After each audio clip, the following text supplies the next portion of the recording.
好，最新嗰面係我錄唔到喎。我 draft 咗好幾個 script，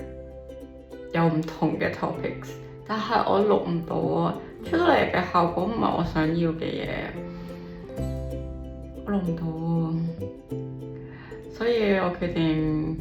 錄條短啲嘅片。起碼我做到，我應承咗大家嘅一樣嘢，就係用最真嘅面去分享我想分享嘅嘢，係咪？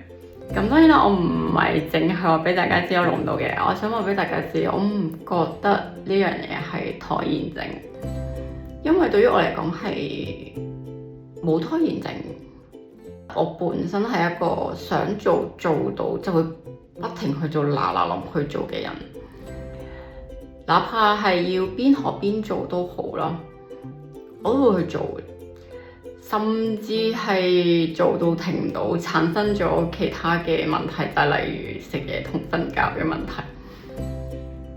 咁所以喺我嘅世界入邊，我唔覺得係有拖延症呢樣嘢。咁我亦都覺得，甚至知道呢個世界係冇真正嘅拖延症。遲遲唔做只係表面上嘅行為咯，咁真正背後嘅原因可能有幾種嘅。第一種就係其實人哋逼你做嘅，你自己唔想做嘅，又或者你以為自己想做，你覺得自己想做，因為呢個係大圍所定義為好嘅，所以你以為自己想做，但其實你個心入邊係唔想做，因為佢唔吻合你嘅人生軌跡。而另外一個原因呢，就係完美主義啦，就因為你想做得太好啦，嗰樣嘢太大、太細緻、太多嘢喺入邊啦。咁就難免會需要好多時間啦、心血啊、心力啊等等啦，多到你嘅潛意識係覺得有窒息嘅感覺嘅時候，咁你嘅潛意識係唔會想行近走近呢樣嘢，所以你係好難開始到呢樣嘢。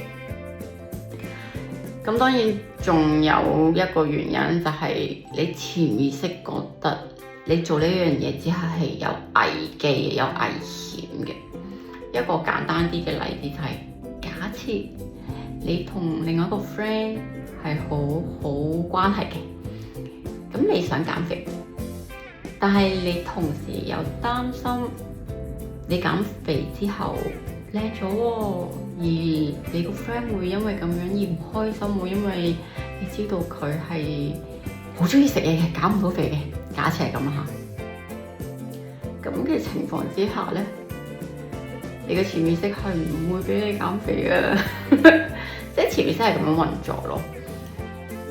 咁所以遲遲唔開始，只係表面呈現出嚟嘅行為，而唔係真正背後嘅原因。所以只要我哋個心真係想做，只要 timing 到嘅時候，我哋真正 ready 嘅時候，就會做到噶啦。所以唔好打壓自己，因為其實打壓自己只係浪費咗自己一啲 energy、一啲能量去傷害自己，而唔係去諗點樣做得到，或者去學點樣做得到。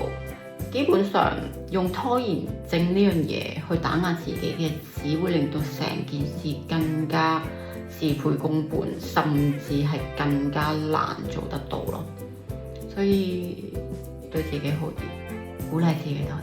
同埋要相信自己。只要真係想做嘅，係由心而發想做嘅，就一定會做到噶啦。我哋繼續努力啦。下次見。